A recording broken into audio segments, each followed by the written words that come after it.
itu bahkan dia itu tidak bisa marah kepada setan. Tidak bisa marah. Maka jangan heran ketika malaikat itu datang kan, ketika beliau lagi berdarah di pojokan sebuah bukit setelah berlari meninggalkan Taif, malaikat kan datang menawarkan, wahai Muhammad, perintahkan kepadaku untuk mengangkat gunung dan kutimpahkan kepada penduduk Taif. Tapi Nabi Muhammad tidak menerima tawaran itu. Justru Nabi berdoa, mudah-mudahan dari anak-anak mereka akan lahir orang beriman. Dan sampai sekarang, teman-teman sekalian, ternyata penduduk Taif adalah orang-orang yang beriman. Kenapa kok Nabi itu bisa kalau bahasa kita itu bisa se-happy itu dalam kondisi paling berat kayak begitu? Kita hadirin yang dimuliakan Allah Subhanahu wa taala, uh, biasanya makan ayam, tiba-tiba suatu hari dikasih menu tempe. Seperti kita sudah kehilangan kebahagiaan. Lalu kita sedikit-sedikit mengatakan, nampaknya saya butuh healing, nampaknya saya butuh ini, butuh itu. Padahal Nabi SAW itu bukan hanya kehilangan ayam lalu menjadi tempe. Dia kehilangan istrinya, kehilangan paman rasa ayahnya, kehilangan kampung halamannya, kehilangan kepercayaan. Itu yang diungkapkan beliau dalam satu kalimat, innama ilaika ashku dha'fa quwwati wa qillata hilati wa hawani bainan nas. Itu yang diungkapkan beliau. Seakan-akan saya sudah tidak memiliki apapun. Orang kampung saya mengusir saya, orang yang membela saya meninggal, terus saya datang bertamu ke negeri orang, saya diusir. Teman-teman saya yakin sampai ke Beijing tidak ada orang Beijing yang berdiri di jalan memegang batu lalu melempar, teman-teman, tidak ada. Dan saya yakin di ruangan saat ini kalau nggak ber-AC minimal ada kipas anginnya. Tidak diusir. Ya tidak ada kita itu yang dalam tanda kutip senaas apa yang dialami oleh Nabi SAW. Tetapi betapa sering kita mengalami kehilangan rasa bahagia itu. Sehingga karena kita tidak mampu merasakan kestabilan rasa bahagia itu, maka hidup kita akan menjadi apa, teman-teman sekalian? Akan menjadi hidup yang biasa-biasa saja.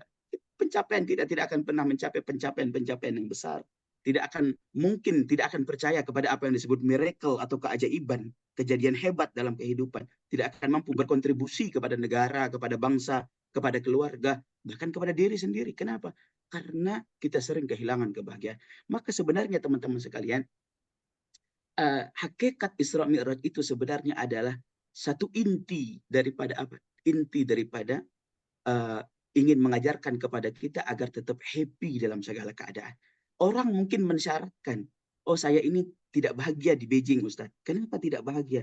Karena saya akan bahagia kalau saya tiba di kampung halaman. Jadi selama tidak di kampung halaman, saya akan menderita. Itu artinya Anda tidak akan pernah hebat jika tidak tiba di kampung halaman. Sementara kehidupan tidak berkata demikian. Kadang-kadang kita harus meninggalkan kampung halaman. Ada juga orang bilang, Ustaz saya tidak bahagia saat ini. Kenapa tidak bahagia? Karena saya belum menikah. Saya masih jomblo. Kalau saya menikah, mungkin saya akan bahagia. Itu saya rasakan dulu ketika menulis skripsi di sarjana. Karena saya mengajukan judul ditolak begitu. Saya mengajukan proposal di skripsi tidak di ACC. Saya merasa menderita. Lalu saya izin kepada dosen saya sekaligus pembimbing rohani saya waktu itu. Saya katakan, Ustadz saya izin untuk menikah saja. Saya izin untuk menikah. Mungkin setelah menikah saya akan bahagia. Lalu Ustadz saya bilang, namanya Ustadz Lutfi Zulkarnain. Ustadz saya bilang, Multazam, antum sebelum menikah, sekarang mungkin merasakan migrain kan, sakit kepala sebelah begitu. Tapi setelah menikah antum tidak akan merasakan migrain. Migrain antum akan hilang. Betul migrain antum akan hilang. Tapi antum akan merasakan full grain. Bukan hanya sebelah yang sakit, tapi seluruh kepala akan sakit. Saya bilang betul begitu. Betul. Akhirnya saya gagalkan niat untuk menikah. Teman-teman, ketika ada orang mengatakan saya tidak akan bahagia sebelum menikah, maka kita bertanya, adakah orang yang sudah menikah tapi tidak kunjung bahagia? Banyak banget. Kalau seandainya setiap orang yang menikah bahagia, tidak mungkin ada perceraian. Betul apa tidak, teman-teman? Alhamdulillah. Betapa banyak sekarang. Coba. Oh, apa namanya? Oh, Ustadz, dia cerai itu karena dia miskin mungkin. Lu suaminya mungkin miskin, istrinya mungkin jelek, dia tidak nyaman, tidak happy, mungkin istrinya tidak pernah pakai deodoran atau yang lain segala macamnya. Tapi coba lihat, teman-teman sekalian. Yang sekarang di berita-berita itu loh, yang saling menggugat cerai itu siapa itu? Itu kan orang yang cantik, glowing, rekeningnya tebal, suaminya ganteng. Kurang apa mereka? Artinya apa, teman-teman sekalian? Semua syarat kebahagiaan yang kita tetapkan, oh saya akan bahagia kalau begini, itu semua syarat palsu, teman-teman sekalian. Semakin banyak syarat yang kita tetapkan untuk bahagia, semakin menderita kita. Dan semakin kita akan menjadi orang biasa-biasa. Tidak akan pernah menjadi, the extraordinary people. Tidak akan pernah menjadi orang yang luar biasa. Itu yang ternyata diteliti oleh seorang psikologi Amerika namanya, teman-teman. Nanti teman-teman bisa searching, atau mungkin kalau ada yang jurusan psikologi tidak asing dengan nama Philip Brickman. Seorang psikolog namanya Philip Brickman. Dia penasaran, kok orang itu kan menetapkan standar bahagia. Oh, saya tidak bahagia selama gaji saya 5 juta. Nanti kalau gaji saya sudah 10 juta, mungkin saya akan bahagia. Setelah 10 juta, ternyata masih belum bahagia. Oh, saya nggak bahagia karena cuma punya sepeda. Setelah punya motor, kok masih belum bahagia. Banyak orang punya motor tapi nggak bahagia. Oh, yang punya motor mengatakan, kalau saya punya mobil mungkin saya bahagia. Loh, banyak orang punya mobil juga bunuh diri, nggak bahagia, bercekcok, berkelahi, dan lain sebagainya. Akhirnya Philip Brickman meneliti, lalu dia menemukan ternyata itu disebut dengan sindrom yang dialami hampir oleh mayoritas manusia di dunia ini. Sindrom itu yang dia sebut dengan istilah hedonic treadmill, teman-teman. Namanya hedonic treadmill. Apa itu hedonic treadmill? Bayangan kebahagiaan palsu. Saya akan bahagia kalau begitu mencapai apa yang kalau itu, tidak bahagia dia. Saya akan bahagia kalau begitu mencapai kalaunya itu, tidak bahagia lagi dia, teman-teman sekalian. Maka untuk kita bisa bahagia dan kemudian dari kebahagiaan itu nanti akan lahir apa yang disebut dengan keajaiban atau pencapaian-pencapaian besar dalam hidup. Masih aman suara saya? Oh, saya lihat ada pergerakan soalnya. maaf. Itu sampai mana tadi? La haula wala quwwata illa billah. Bismillah. Sampai mana tadi? Sampai mana? Oke. Kita akan baru bisa bahagia itu, teman-teman, ketika kita berani menghapus syarat-syarat kebahagiaan itu. Nah, itulah yang disebut oleh orang-orang di dunia psikolog dengan istilah unconditional happiness. Unconditional happiness. Apa itu unconditional happiness? Bahagia tanpa syarat. Engkau akan bahagia setelah menikah? Enggak. Mau nikah? Enggak nikah? Aku bahagia. Engkau akan bahagia kalau malam hari? Enggak. Mau malam, mau siang? Aku bahagia. Engkau akan bahagia kalau tidak hujan? Mau hujan, mau panas? Aku bahagia. Dia bisa bahagia tanpa syarat. Orang yang bisa bahagia tanpa syarat, maka dia bisa bahagia di setiap ruang, di setiap waktu, di setiap keadaan. Itulah inti dari satu buku yang saya tadi beri judul, Istriku Setiap Penggal Dunia Adalah Surga. Kenapa semua bisa jadi surga? Karena kebahagiaanku bersamamu tanpa syarat. Kamu mau menua, aku bahagia. Kamu sedang datang bulan, aku bahagia. Kamu sedang ngomel, aku juga bahagia. Kamu masak apa istilahnya tamban itu ikan asin, aku bahagia.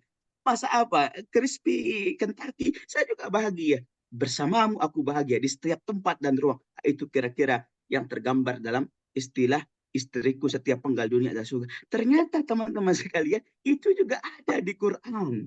Itu juga ada di Quran. Dalam Al-Quran disebutkan lahum jannatan. Bagi mereka orang-orang yang menemukan dirinya itu, dia akan mendapatkan 2 surga.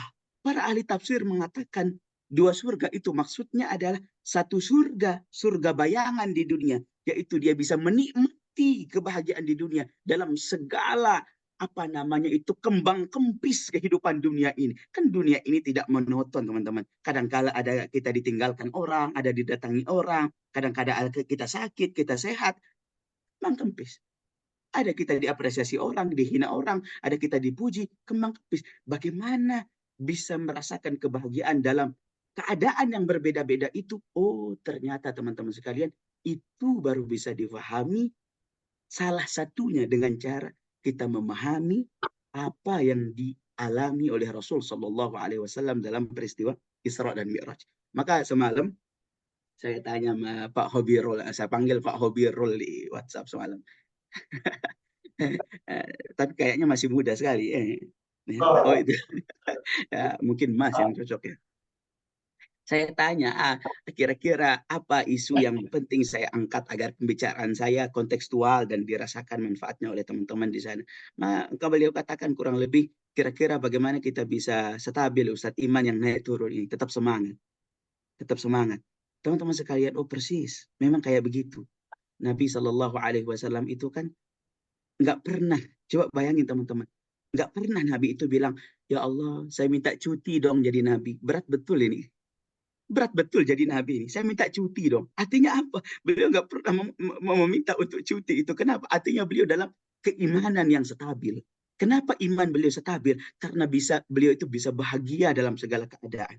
Jadi teman-teman, kalau kita bicara bagaimana caranya Ustadz biar stabil iman kita ini dalam segala ruang dan waktu, dalam segala masalah dan keadaan, caranya adalah jadilah manusia-manusia yang bahagia tanpa syarat. Jadilah manusia-manusia yang bahagia tanpa syarat. Orang yang sering turun imannya itu menunjukkan dia sering kehilangan kebahagiaan, teman-teman. Ya, jadi dia sering galau. Meskipun dia posting lagi makan di restoran, meskipun dia posting lagi jalan sama doi, itu hanya pura-pura saja, ingin diakui bahagia. Dan hanya orang yang tidak bahagia yang ingin diakui bahagia, teman-teman. Banyak orang yang sering posting lagi healing, lagi apa, itu menunjukkan aku sedang tidak bahagia. Tolong akui aku sebagai orang yang bahagia. Dia posting sana, posting sini. Itu yang apa namanya oleh orang-orang disebutkan salah satu ciri akut orang yang mengalami sindrom hedonic treadmill. Orang yang punya banyak syarat kebahagiaan, itu dia salah satunya ingin dianggap bahagia oleh orang. Nah, orang yang bahagia sejati nggak perlu dianggap. Kenapa? Saya sudah merasakan. Orang anggap nggak anggap saya sudah merasakan. Ini loh bahagia sejati, teman-teman sekalian.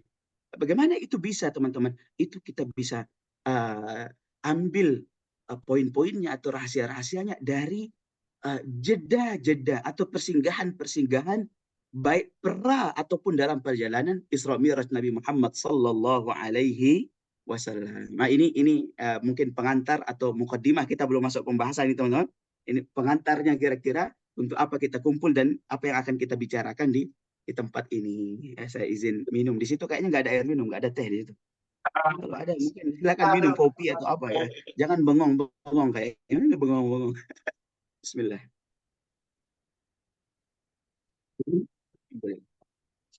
Baik, bisa kita lanjut teman-teman. Bisa kita lanjut ya. Sebelum kita lanjut, saya minta teman-teman memejamkan mata tapi dengan pejaman yang kencang. Coba pejamkan mata kencang sekali. Merem. Yang kuat meremnya itu. Saya hitung sampai 5, nanti dibuka. 1, 2, 3, 4, 5. Silakan dibuka.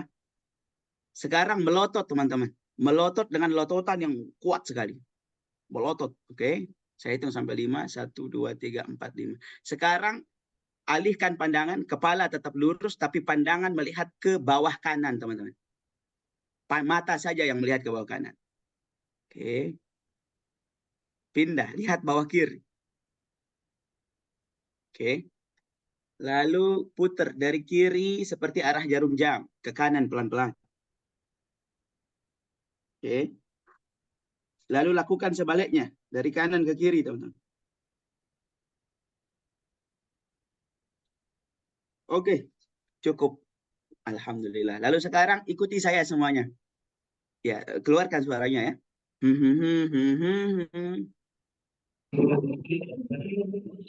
Ya, sekali lagi bergumam, bergumam. Ini yang nadanya agak datar biasanya sedang tidak bahagia. Ya, yang nadanya agak datar ini banyak ganjalan emosi ini ya. Kita ulang sekali lagi, coba ikuti saya.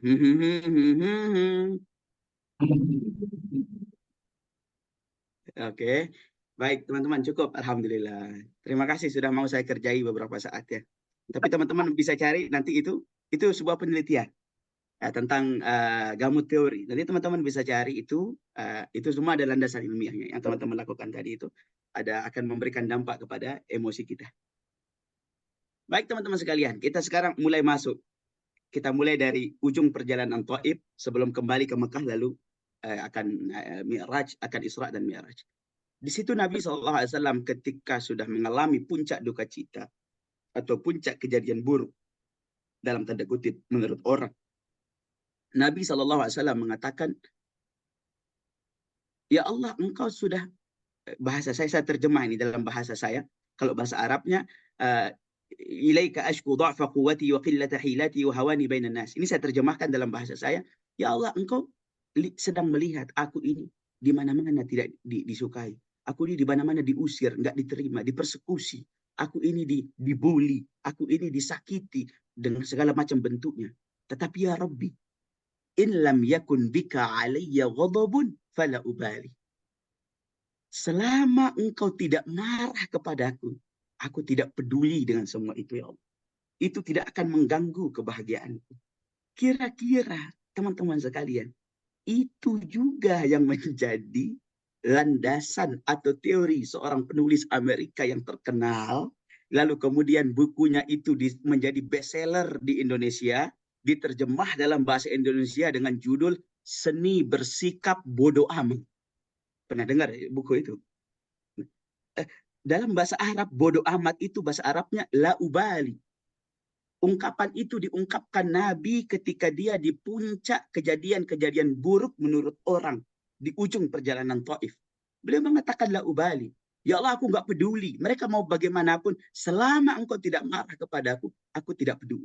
Jadi teman-teman sekalian yang dimuliakan Allah Subhanahu wa Ta'ala, jika kita ingin mulai menyusun pondasi-pondasi, batu-batu pondasi kebahagiaan dalam jiwa kita, maka kita harus bisa berkata, terserah engkau, bodoh amat. Jangan gantungkan kita punya kebahagiaan pada apa kata orang. Karena kata-kata orang itu nggak ada ujungnya, teman-teman sekalian. Betul apa tidak ini? Betul. Setuju atau tidak? Setuju. Ya. Komentar netizen itu tidak ada ujungnya, teman-teman. Maha benar netizen Indonesia atas segala komentarnya, teman-teman. Ya. Dan terbukti katanya netizen terjulit di dunia itu netizen Indonesia. Ya, nggak ada ujungnya, teman-teman. Itu yang dibuktikan oleh seorang ulama besar dalam sejarah Islam, namanya Imam Hasan Basri, teman-teman.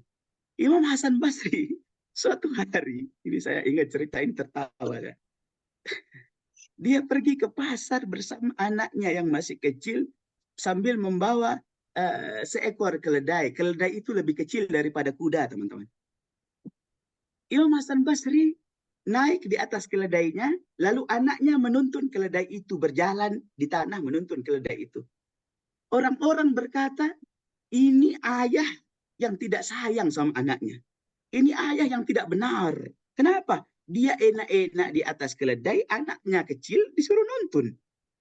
Akhirnya Imam Hasan Basri turun dari keledai, anaknya disuruh naik ke atas. Dia yang nuntun anaknya.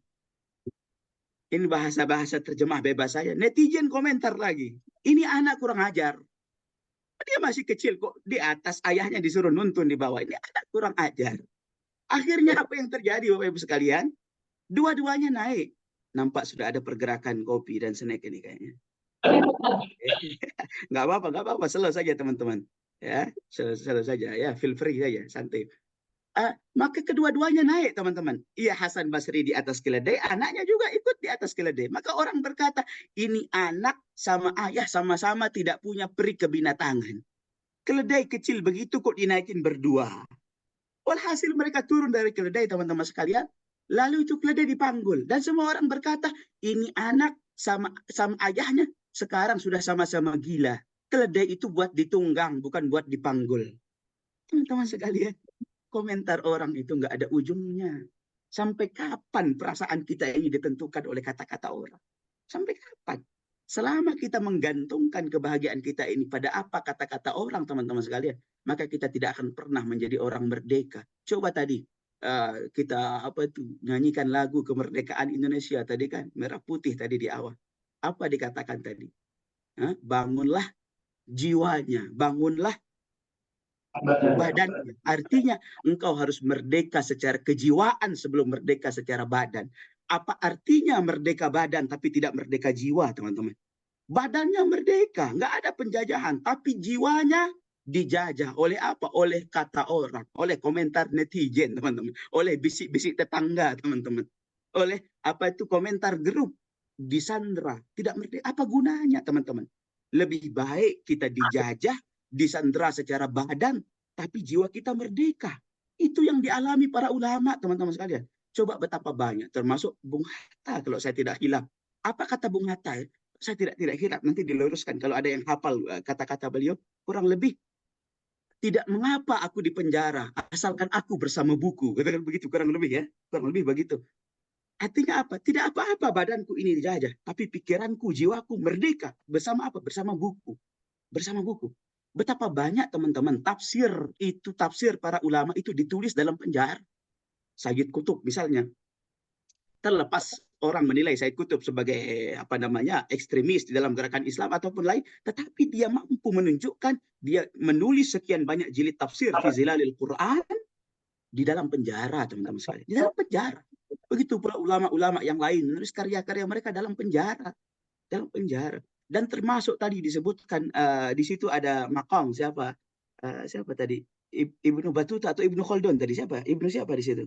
Batuta. Ibnu Batuta. Ibnu Batuta. Ibnu Batuta itu kan yang menulis cerita perjalanannya. Bagaimana dia bisa menikmati perjalanannya itu yang kemudian orang-orang menyebutnya dengan istilah ar-rihlah atau ar-rihlah. Itu apapun orang menyebutnya. Rihlah itu artinya perjalanan panjang dalam bahasa Arab sebenarnya.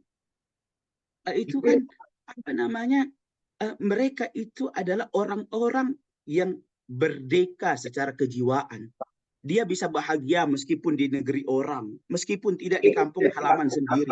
Dia menghapus syarat-syarat kebahagiaan itu, teman-teman sekalian. Karena syarat-syarat kebahagiaan itu sudah dihapus, maka dia bisa bahagia di segala ruang, di segala waktu, dalam segala keadaan. Coba teman-teman bayangkan betapa tersiksanya kita ini kalau terkena sindrom hedonic treadmill itu. Mungkin yang belum menikah mengatakan saya akan bahagia kalau sudah menikah. Coba bayangkan betapa banyak orang yang menikah juga akan mengatakan saya menderita sepanjang nikah. Kenapa? Saya belum dikaruniai anak. Saya akan bahagia kalau punya anak.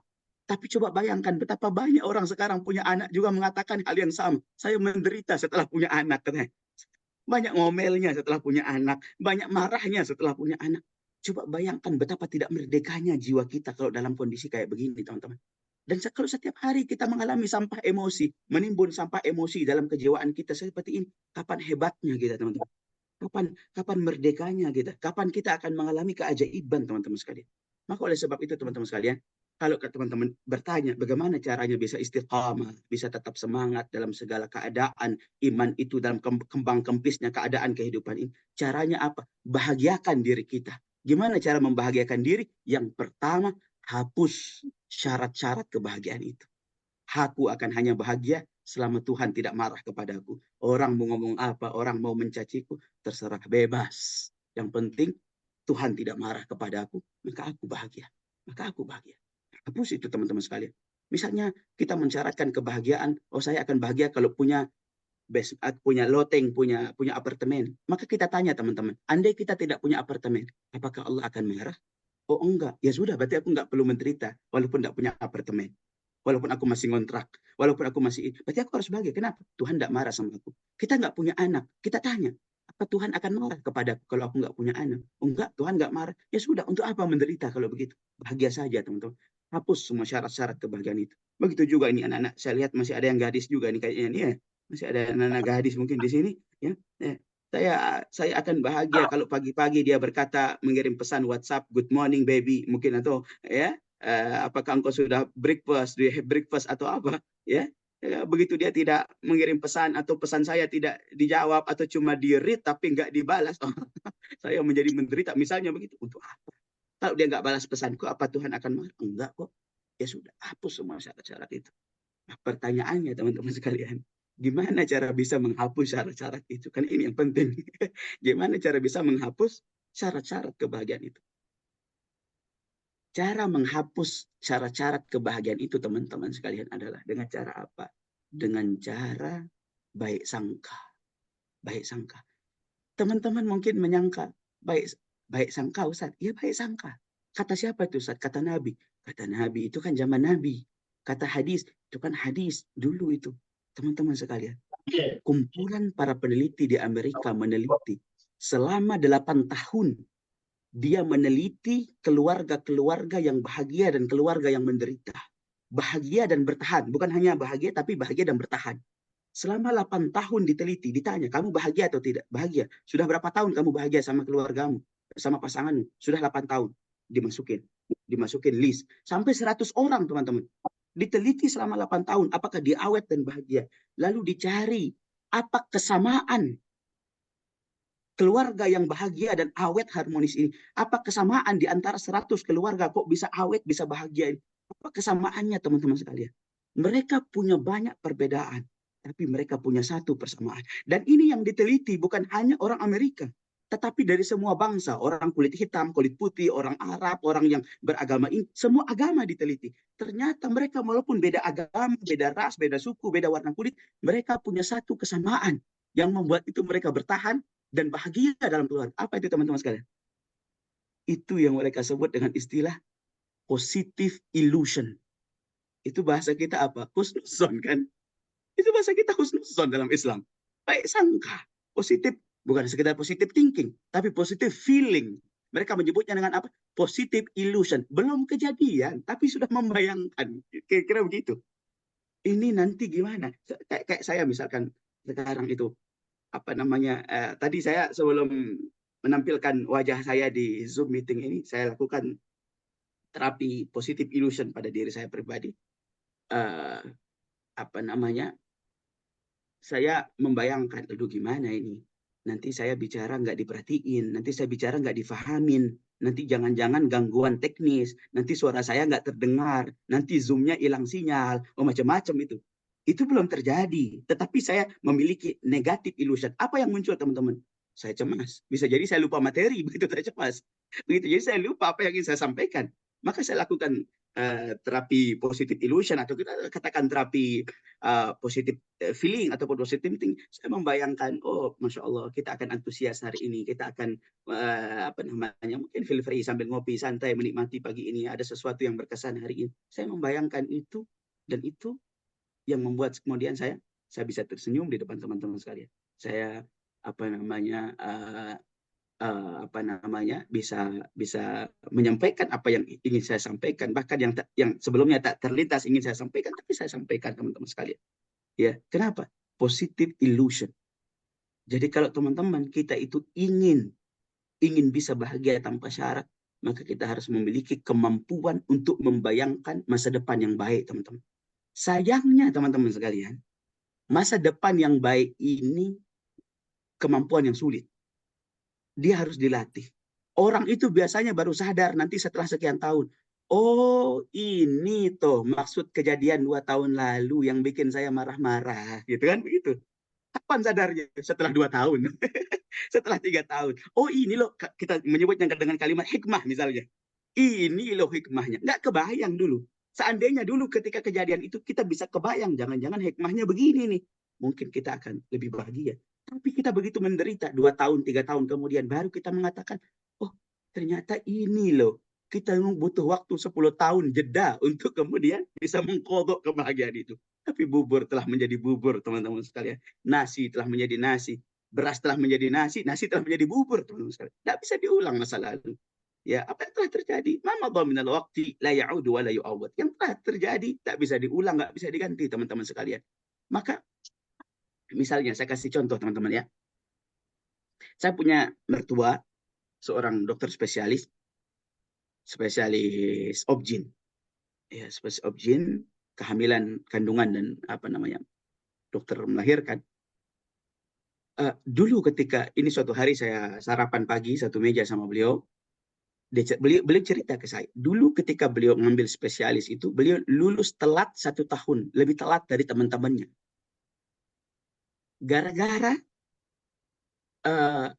sesuatu yang beliau anggap itu bukan kesalahanku, yang membuat dosennya mungkin nggak senang sama dia, atau residennya, atau apanya lah istilahnya di dunia dokter spesialis itu. Sehingga dia di moratorium 1 tahun lah kira-kira, ditunda kelulusan 1 tahun. Dia marah betul waktu itu. Dia katakan, saya marah, nggak terima. Saya marah sama dosen saya, sama kampus saya. Kenapa? Teman saya sudah lulus, saya harus ngulang 1 tahun.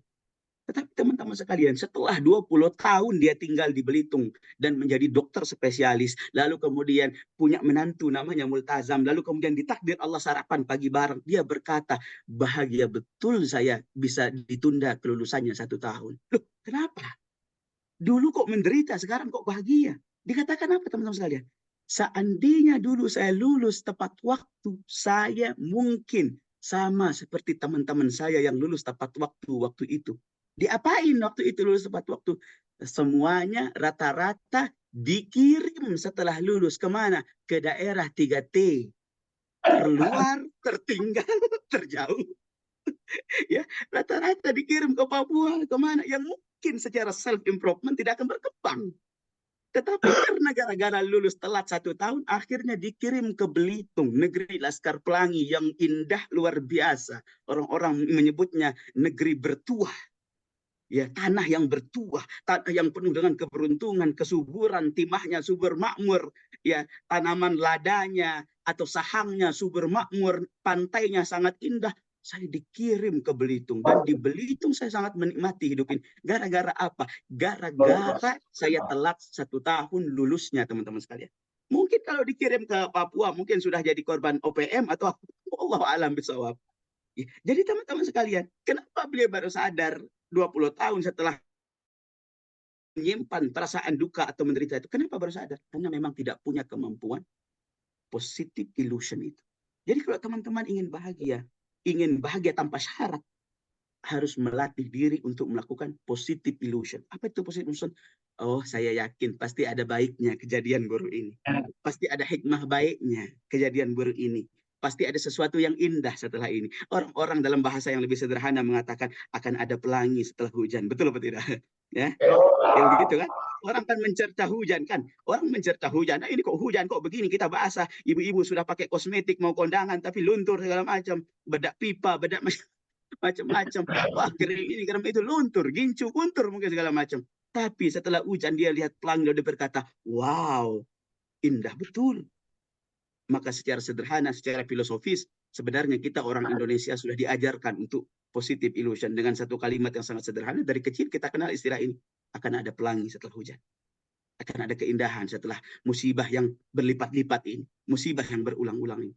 Ketika kita mampu membayangkan akan ada keindahan setelah ini, maka di situ kita mulai membangun bangunan kebahagiaan tanpa syarat dalam kehidupan kita, teman-teman sekalian. Kenapa, teman-teman sekalian? Kita yang teman-teman sekalian, ini kita tidak tidak bicara dalam konteks perbandingan agama, tapi kita mau berbicara dalam konteks kasih sayang Tuhan, kasih sayang Allah.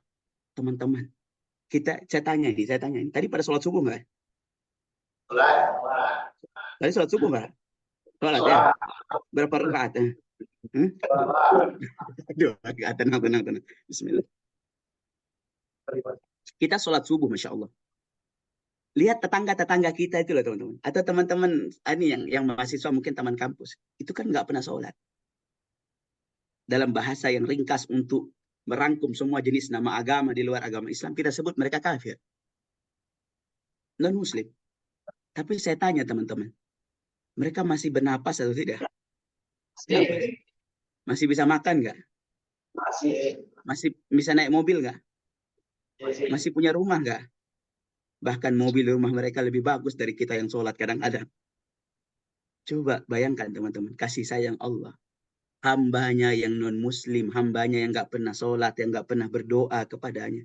Sebaik itu Allah memperlakukannya di dunia ini. Masa kita yang sholat akan dizolimi, disakiti oleh? Nggak mungkin. Tapi Ustadz, kok Allah menghadirkan masalah? Masalah itu kan tanda cinta. Ketika seorang suami mencubit pipi istrinya, apa dia benci, teman-teman? Itu kan tanda dia begitu. Jangan langsung ditoyor. Ketika suami mencubit pipi istrinya, itu kan tanda cinta. Lalu istri membalik cubitan balik, begitu kan? Lalu nanti ujung-ujungnya kan mandi basah, itu mandi keramas ujung-ujungnya itu. Dari cubitan ujung-ujungnya keramas. Itu artinya cubitan itu bukan penderitaan, teman-teman. Memang sakit, tapi aku bahagia dalam sakit ini. Coba bayangkan, ada suami dicubit istrinya tapi bahagia. Itu kan penderitaan. Coba yang nyubit itu loh, tim sukses beda capres yang nyubit. Coba jangan dicubit, senggol dikit aja itu udah ngamuk. Ya, kenapa? Karena dia tidak melihat ada hal yang positif di capres sebelah itu, di tim sukses sebelah itu. Ya, maka apa yang terjadi? Gampang tersulut penderitaan itu, api penderitaan itu. Maka teman-teman sekalian, ya, Masalah, siapa sih yang nggak punya masalah? Kebahagiaan itu bukan soal ada tidak ada masalah, tapi kebahagiaan itu soal bagaimana kita memandang hal baik di balik masalah. Secara sederhana kita sebut positive illusion. Hal baik di balik masalah. Oh, ban motorku kok bocor ya. Padahal aku kan lagi buru-buru. Ban motorku kok bocor. Ternyata gara-gara ban motornya bocor, jangan-jangan ada hikmah ini. Ban motornya ternyata bocor. Dia seorang kontraktor, seorang seorang pembangun atau pemborong bangunan misalnya. Lalu dia masuk bengkel, begitu masuk bengkel dia ngantri motornya itu diservis, di sampingnya ternyata ada orang yang juga sedang ngantri kendaraannya diservis, lalu dia bicara-bicara, ternyata yang satu lagi butuh kontraktor dan dia juga lagi butuh konsumen, lagi butuh klien. Akhirnya gara-gara ban motor ketemu dia klien. Kalau di sinetron kan banyak itu, gara-gara buku jatuh dosen sama mahasiswinya nikah, itu kan gara-gara buku jatuh biasanya itu kan. Kalau di sinetron kan begitu tuh. Gara-gara peristiwa buku jatuh atau gara-gara ada orang pakai mobil, jalannya lagi becek, kecipratan, minta maaf jadi menikah. Biasanya kan begitu di sinetron tuh. Hal buruk menghasilkan hal baik. Nah, sebelum hal baik itu terjadi, kita bayangkan saja dia terjadi. Namanya juga ilusi, belum terjadi. Tetapi teman-teman sekalian, ada kalau dalam bahasa hadis qudsi Allah kan berfirman, ana inda zonni abdi bi. Aku itu tergantung prasangka hambaku kepadaku. Uh, Nanti kemudian saya buka buku saya, apa istilahnya di sini saya agak lupa. Ada satu istilah energi psikologi teman-teman. Ini ditemukan oleh peneliti namanya Gary Craig. Gary Craig. Dia menemukan apa teman-teman sekalian? Dia menemukan bahwasanya ini namanya William James, ya, penemu teori suggestion and affirmation. Sugesti dan afirmasi. Diteliti secara ilmiah, ternyata orang itu ketika memfokuskan pikirannya pada sesuatu, maka itu sel-sel di tubuhnya serta energi. Kalau dalam dunia energi kan semua itu satu dan terhubung. Kita terpisah ini, jarak antara Beijing dengan Indonesia dengan Belitung. Ada laut, ada macam-macam yang memisahkan kita. Tetapi dalam dunia energi kita sama. Maka itu yang menyebabkan orang itu bisa disantet jarak jauh. Atau bisa dipelet jarak jauh. Itu pakai teori energi. Kita satu dan terhubung. Bapak Ibu bisa geli. Meskipun saya yang menggelitiknya itu ada di sini. Kalau kita pakai teori energi. Nah, kata James itu teman-teman sekalian, seseorang itu ketika memfokuskan pikirannya pada sesuatu yang belum terjadi sekalipun, tapi dia fokuskan pikirannya ke situ, maka sel-sel di tubuhnya serta energi lingkungan dunia di sekitarnya itu akan bekerja sama, lalu menghantarkan dia menuju yang tadinya cuma pikiran, tadinya cuma ilusi menjadi kenyataan. Dalam bahasa sederhana di Indonesia disebut istilah mestakung. Pernah dengar istilah mestakung, teman-teman? Semesta mendukung. Iya. Itu apa? Itu teori energi, sugesti, dan afirmasi. Ketika kita fokus memikirkan itu, bakal kejadian. Oleh Allah dalam hadis qudsi disebutkan, hambaku, engkau tergantung perasaan kamu kepadaku. Artinya apa? Tergantung afirmasimu kepadaku. Kau mengafirmasikan aku, Tuhanmu, sebagai pemarah, penyiksa, atau pengasih dan penyayang. Maka gak ada ruginya ketika kita, jangan-jangan di balik musibah ini akan ada kebaikan ini, akan ada kebaikan itu. Itu jembatan yang akan menghantarkan kita kepada apa, Bapak Ibu sekalian? Kepada kenyataan kehidupan yang benar-benar seperti itu, teman-teman sekalian. Benar-benar seperti itu. Ini teman-teman mungkin pernah nggak kepikiran dalam hidup ini, satu hari atau 2 hari sebelum ini, sejak teman-teman hidup di dunia ini, akan mengenal seorang namanya Multazam, yang wajahnya kayak begini modelnya, coklat-coklat, begini ini. Nggak pernah mungkin membayangkan, teman-teman sekalian. Mungkin nggak pernah membayangkan. Saya juga nggak pernah membayangkan, teman-teman, bahwa saya akan bicara kepada teman-teman. Tapi teman-teman sekalian, sejak 7 tambah 4, 11 tahun yang lalu, saya itu sudah mengafirmasi saya sebagai pembicara, lalu saya cantumkan logo-logo bendera negara yang akan ke situ saya bicara, ke situ akan saya kunjungi. Saya cantumkan itu, nanti saya akan bicara di sini. 11 tahun lalu saya sudah mengafirmasi. Kekuatan energi afirmasi 11 tahun lalu yang lalu membuat teman-teman akhirnya tadi bangun pagi, lalu melangkahkan kaki ke tempat. Itu kekuatan energi 11 tahun yang lalu. Itu kekuatan positive illusion 11 tahun yang lalu yang saya bangun. Alhamdulillah akhirnya Allah perjalankan saya ke Dubai, teman-teman. Allah perjalankan saya ke kota-kota. Kalau di Indonesia, hampir seluruh kota di Indonesia, alhamdulillah Allah perjalankan saya. Di Indonesia, sampai dari Aceh sampai ke Bali, sampai ke apa itu ya, apa namanya, Makassar semuanya. Makanya nah, makanan-makanan daerah itu hampir semuanya pernah saya cicipi. Ya kalau Aceh, ada orang Aceh di sini nggak ada? Eh? Ya. Kalau Aceh itu saya sangat menikmati kopi dan mie. Oh ada orang Aceh? Ada ya, Masya Allah. Aceh itu saya sangat menikmati kopi dan mie misalnya. Itu teman-teman sekalian, dari mana itu berasal? Dari afirmasi, teman-teman sekalian. Dari afirmasi. Teman-teman mungkin mengatakan, Ustaz, saya kan tidak pernah mengafirmasi untuk ketemu antum. Untuk ketemu Ustaz. Ya, tayyib, tayyib. Antum nggak pernah mengafirmasi. Tetapi saya yang mengafirmasi. Istilah kata, ada orang itu mendatangi, ada didatangi. Jadi saya yang mendatangi antum sebenarnya, teman-teman. Secara fisik, secara teknis, teman-teman yang ngundang saya. Teman-teman yang ngundang saya secara teknis. Tapi secara hakikat, saya yang mendatangi teman-teman 11 tahun yang lalu.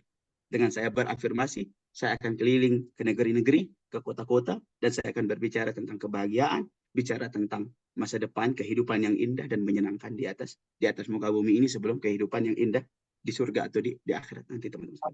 Maka kita pertebal lagi, teman-teman sekalian.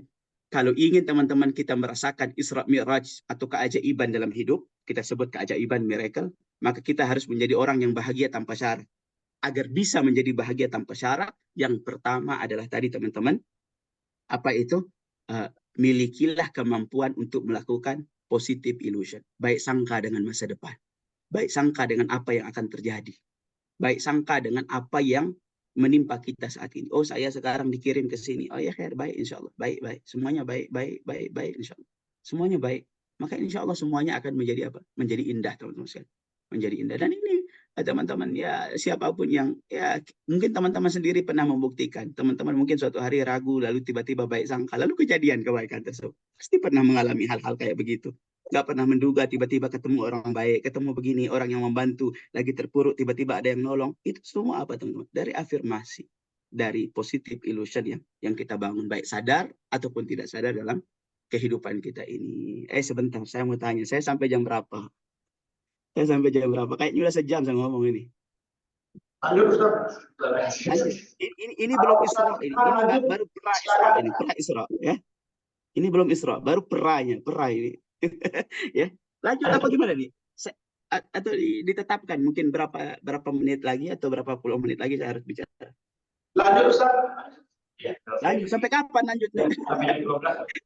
Jam 12. Jam 12. Sekarang di sana jam berapa? 12 waktu Indonesia Barat. Oh, oke, siap. Waduh, sejam lagi berarti ini ya. Bismillah. Ya, saya bahagia meskipun saya sudah lanjut sampai jam 12. Oke, baik teman-teman sekalian. Nah, itu satu, teman-teman sekalian. Tadi apa tadi itu? Positive illusion. Apa teman-teman tadi namanya positive? Illusion. Positive illusion. Bahasa Islamnya apa tadi? Husnuzan. Baik. Yang kedua, setelah Nabi berkata la ubali, bodoh amat, Nabi berkata apa? Inna afiyataka awsa'uli. Wahai Allah, memang sih saya lagi diuji, memang sih saya lagi disakitin, tetapi ya Allah, kalau dipikir-pikir, nikmatmu lebih banyak daripada ujianmu, ya Allah. Orang-orang menyebutnya gratitude, teman-teman. Kita menyebutnya apa? Syukur. Kita menyebutnya syukur, teman-teman sekalian. Kita menyebutnya syukur. Maka teman-teman sekalian, Allah, syukur ini kalau dalam tasawuf ya, kalau dalam tasawuf, syukur itu tingkatan paling tinggi, teman-teman. Itu yang membuat orang bahagia dalam segala. Coba teman-teman, mungkin pernah dengar Nabi sholat sampai kakinya bengkak. Pernah dengar, teman-teman? Pernah dengar kan? Pernah dengar. Kenapa? Saking panjangnya bacaannya, teman-teman. Ya mungkin kira-kira 5 juz beliau baca dalam sekali berdiri sholat itu. Dalam satu rakaat itu. Ya, kita kalau terawih nyari yang paling cepat kan, nyari yang paling kul huwallahu ahad gitu. Ya. Kenapa? Karena tidak bahagia dengan terawih itu. Nabi sangat bahagia dengan sholat. Kenapa? Kalau bisa ina apain aja. Kalau salah. lebih dari kulhu lagi tuh. Inna a'tayna ya. Bismillahirrahmanirrahim. Inna a'tayna kal kautsar fasalli li rabbika inna syanakal abtar. Setengah napas, bukan satu napas, setengah napas itu. Ya. Nabi itu 5 juz teman-teman sekalian. Tapi kok nggak capek ya? Kenapa beliau nggak capek? Karena beliau bahagia. Kenapa beliau bahagia? Nah, itu terjawab dalam pertanyaan istrinya, Siti Aisyah. Istri Aisyah kan Siti Aisyah berkata, wahai Muhammad, wahai kekasihku, wahai suamiku, kan surgamu sudah dijamin. Kamu ini manusia paling disayang Allah, kok sholat sampai sebegini loh. Kan begitu. Kok sampai bengkak-bengkak begini? Kata Nabi apa? Afalam akunu abdan syakuro. Aisyah, apa nggak boleh saya jadi hamba yang bersyukur? Syukur. Syukur itu yang akan membuat imun kita itu menjadi kuat, menjadi hebat. Saya pastikan, ini jangan tersinggung. Tapi banyak sekali orang mengalami krisis imun karena ketidakpandaian bersyukur. Gampang demam, gampang masuk angin, gampang sakit. Kenapa? Karena tidak pandai bersyukur. Itu yang membuat imun itu lemah, teman-teman sekalian. Itu yang membuat imun itu lemah. Ya, makanya saya lakukan uji coba di pesantren saya, teman-teman. Itu kalau Ramadan itu saya bikin 3 jamaah tarawih itu. 3 kelompok. Ada kelompok yang 1 juz dia baca dalam 20 rakaat tarawih. Ada kelompok kedua dia baca 2 juz, teman-teman. Ada kelompok 3 dia baca itu 5 juz dalam 20 rakaat tarawih. Saya bagi gitu. Saya bagi. Mana yang akan lebih banyak jamaahnya ini? Ya, mana yang akan lebih banyak? Menurut teman-teman kira-kira mana yang lebih banyak? Kelompok 1 juz, 2 juz, apa 5 juz?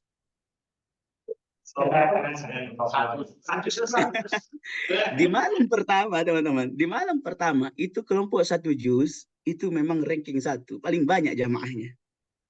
Tapi saya kemudian kaget, teman-teman. Ternyata di malam-malam berikutnya, yang 5 juz ini semakin ramai. Semakin nambah jamaah yang 5 juz ini. Kenapa? Usut punya usut, teman-teman. Ternyata ini yang 5 juz ini merasakan syukur yang lebih dalam. Itu kemudian dia ceritakan kepada yang terawih 1 juz itu. Ya Allah, kami 5 juz itu enak loh. Kami 5 juz itu Masya Allah enak banget. Apanya yang enak? Salah satunya kami itu di setiap 6 malam sekali kami pasti khatam 30 juz dalam terawih. Kami bisa khataman 30 juz dalam terawih setiap 6 malam sekali. Oh, itu enak betul. Dan setiap khataman itu makan nasi kebuli. ya, ya. Kalau yang 1 juz itu dia akan khataman di malam terakhir Ramadan. Tapi kalau yang 5 juz terawihnya itu dia berapa itu? 6 malam. Berarti sekitar berapa kali dalam 30 hari? 5 kali dia akan makan nasi kebuli itu. Ya, dia akan makan nasi kebuli. Maka saya sangat bersyukur. Kenapa? Loh, kita yang 5 juz ini udah pesta-pesta nasi kebuli. Ngapain pesta kebuli? Udah khataman. Akhirnya karena rasa syukur begitu, teman-teman, nambah jamaahnya. Terlepas niatnya mau sholat atau mau kebuli, lepas dari itu semua lah, teman-teman. Yang jelas, syukur itu membuat mereka bahagia. Bahagia itu yang membuat mereka kuat berdiri. Bahkan dalam terawih 5 juz sekalipun. Kita bisa kuat menghadapi segala beban kehidupan ini, teman-teman. Kalau kita bersyukur. Gimana cara melatih syukur ini, teman-teman? Caranya, bikin atau biasakan punya tradisi, punya kebiasaan menulis jurnal syukur. Ada yang sudah punya kebiasaan menulis jurnal syukur? Tidak ada? Sudah ada? ya. Kalau saya di pesantren itu setiap hari saya wajibkan santri menulis jurnal syukur dan setiap hari saya cek apa yang dia syukuri agar saya tahu jiwa santri saya itu dalam kondisi apa yang dia syukuri hari ini, sampai nanti pada tahap bisa mensyukuri kejadian yang tidak baik. Persis kemarin saya baca jurnal syukur salah satu santri saya, dia nulis, terakhir dia tulis, alhamdulillah hari ini saya bisa merasakan sakit perut. Saya tanya, kenapa kamu merasakan sakit perut? Saya hari haid hari ini. Loh, kenapa kok bersyukur, teman-teman sekalian? Karena haid tanda dia kesubur. Ayat tanda subur. Jadi dia melihat ada kesuburan di balik rasa nyeri perutnya dalam ayat itu. Dia bisa bahagia dalam sakit itu, teman-teman sekalian. Itu nanti puncaknya itu mensyukuri musibah, kira-kira begitu. Mensyukuri hujan, mensyukuri panas. Itu bisa dicapai kalau kita terbiasa menulis jurnal syukur dalam kehidupan kita ini. Menulis jurnal syukur. Nah, ini setelah saya ngisi di sini, teman-teman, nanti jam 1 siang saya akan mengisi daurah atau workshop lah. Saya sebut 50 hari transformasi manusia logos. Salah satunya karena ini menjelang Ramadan, maka saya membuat proyek 50 hari transformasi. Meskipun Ramadan kurang daripada 50 hari, kepada seluruh santri-santri saya. Salah satunya adalah, dan nanti itu diukur, apakah ada perubahan setelah transformasi diri, atau metamorfosis kita menyebutnya.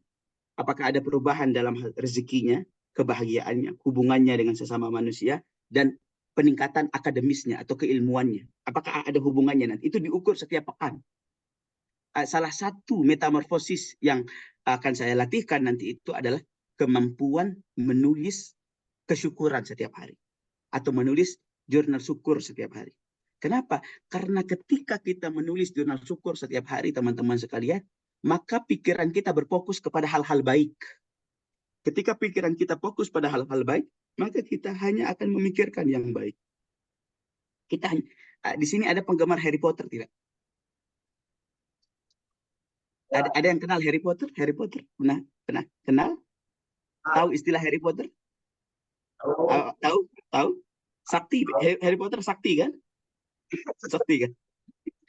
Tahu mantranya Harry Potter apa? Mantranya Harry Potter kalau ada masalah, ada monster, ada macam-macam. Dia bilang apa biasanya, teman-teman? Dia tunjuk dengan tongkat atau dengan tangannya. Dia bilang apa? Bukan abrakadabra. Ya. Kalau saya nggak khilaf itu, dia bilang itu perfecto patronus. Apa namanya? Perfecto apa? Perfecto patronus apa katanya? Apa? Ada yang pernah baca novelnya atau apa? Tidak pernah ya? Mantranya expecto patronum. Nah, ini saya buka internet. Dia bilang apa? Expecto patronum. Expecto patronum. Saya ceritakan, kalau tidak pernah nonton, saya ceritakan sekilas. Ada satu kejadian Harry Potter akan menghadapi sebuah monster ketakutan. Jadi monster itu disimpan di peti, nanti akan dibuka oleh masternya, kira-kira begitu. Lalu Harry Potter akan menghadapinya. Ketika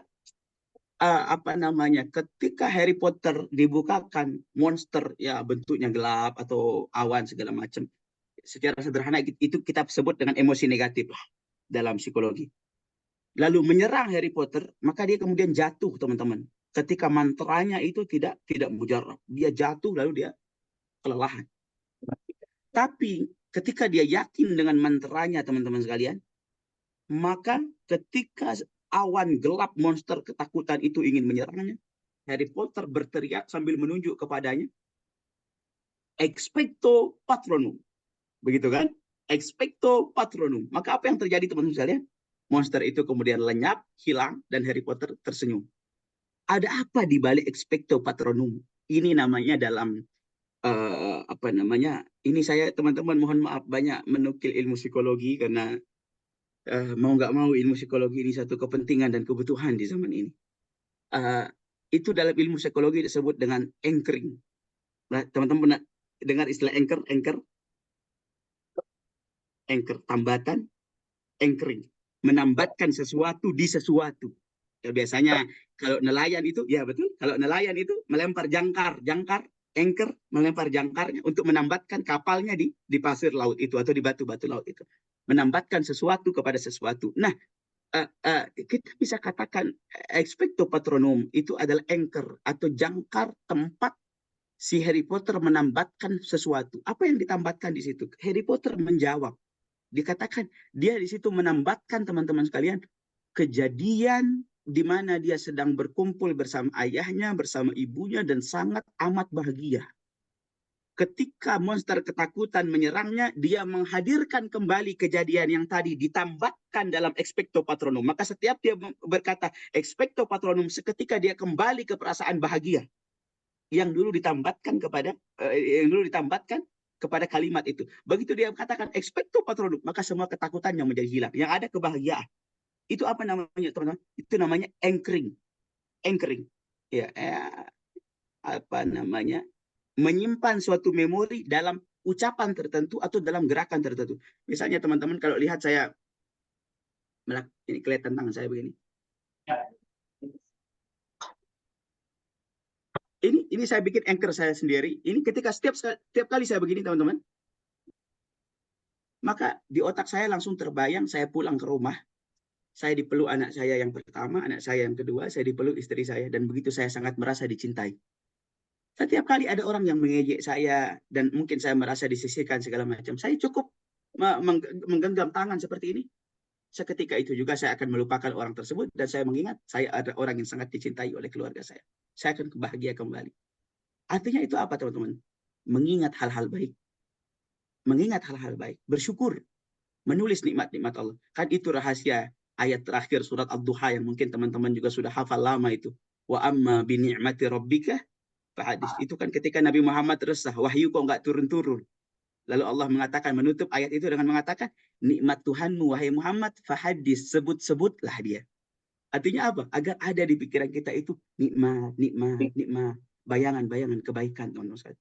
Maka sering-sering mengatakan hal seperti itu. Sering-sering melakukan hal seperti itu, yaitu kesyukuran, teman-teman. Kesyukuran.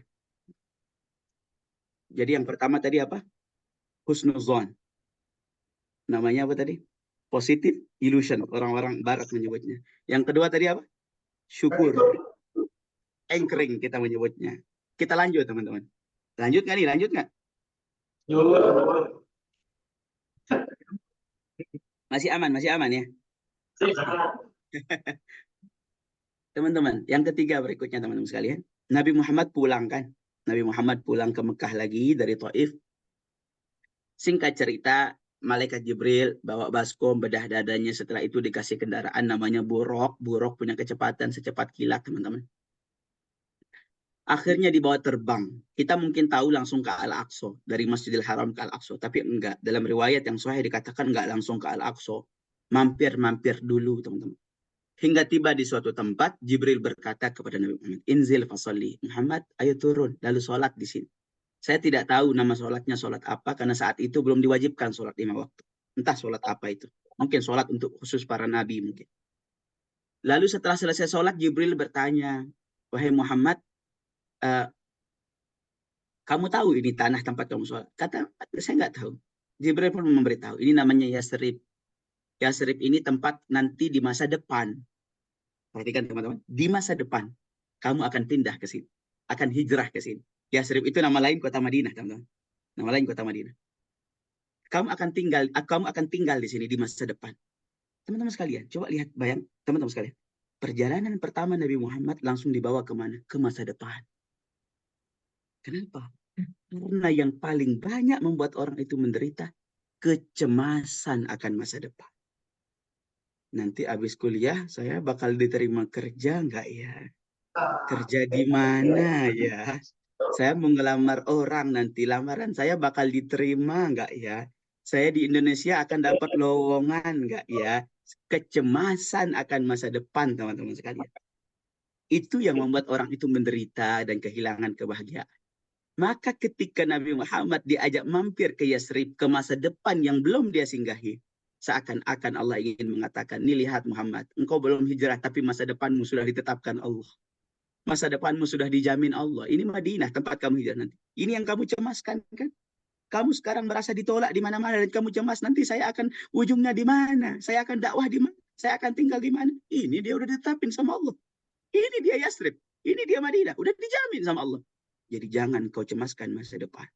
Tidak mencemaskan masa depan, teman-teman sekalian. Dalam Islam itu disebut dengan tawakal.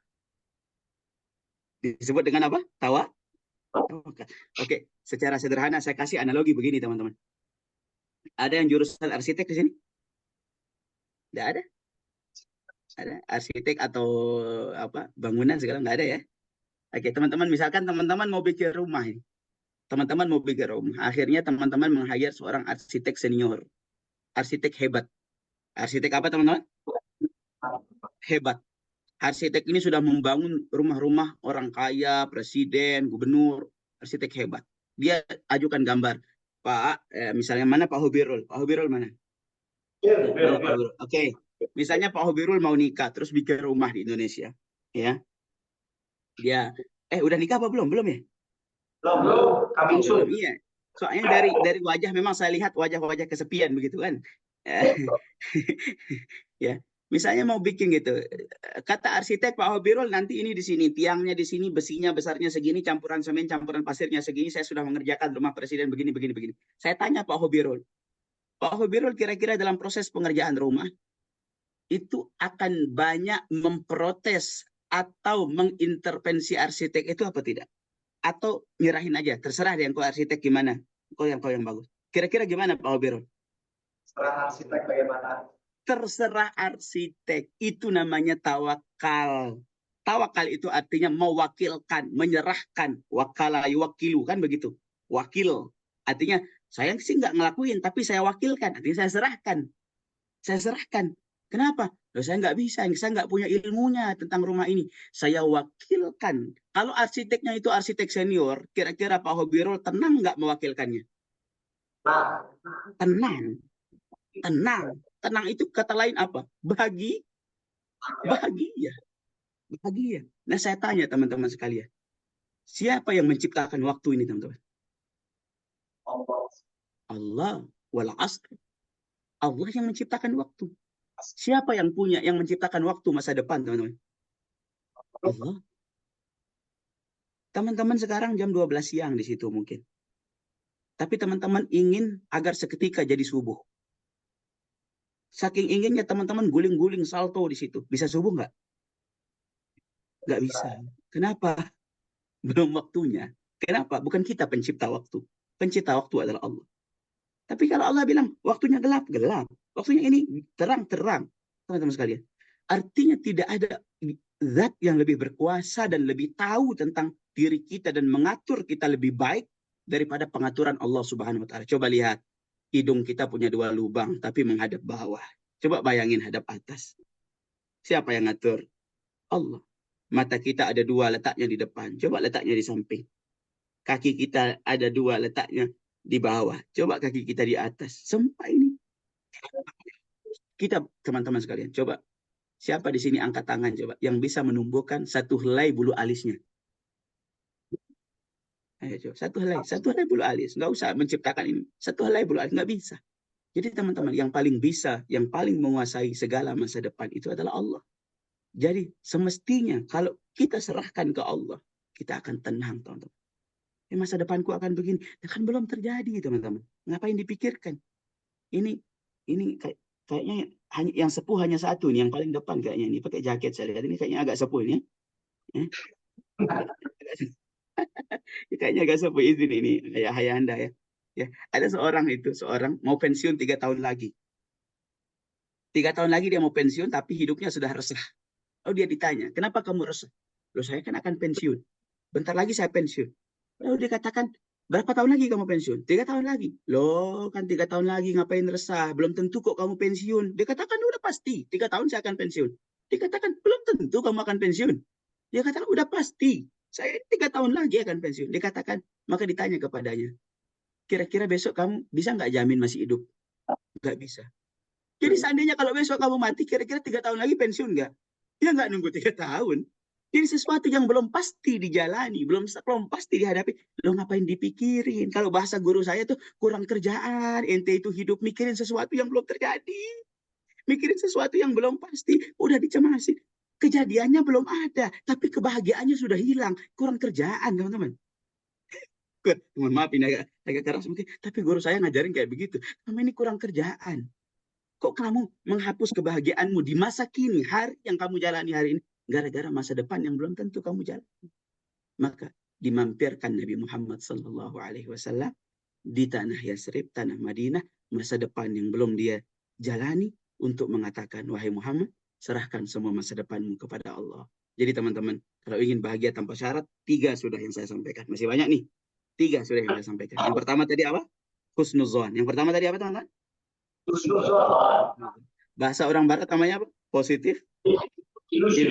Bagus, luar biasa. Ini tolong yang bisa jawab dikasih door prize ya. Sepeda atau apalah kasih ya. Kalau ada nggak? Terus yang kedua tadi apa teman-teman? Syukur. Banyak mengingat memori indah. Banyak mengingat memori indah. Yang ketiga apa teman-teman? Tawakal. Nyerah. Nyerah teman-teman. Pasrah dengan masa depan. Teman-teman pernah nggak dengar istilah Sedona teori atau Sedona terapi? Coba yang punya HP ketik Sedona. Sedona. Sedona. Sedona itu sebuah kampung kecil di Amerika. Oke, ada Sedona? Ketemu ada Sedona? Sedona? Ketemu ya. Sedona itu asalnya dari orang yang sakit mengalami komplikasi. Sakitnya macam-macam teman-teman. Namanya bukan Sedona. Ya.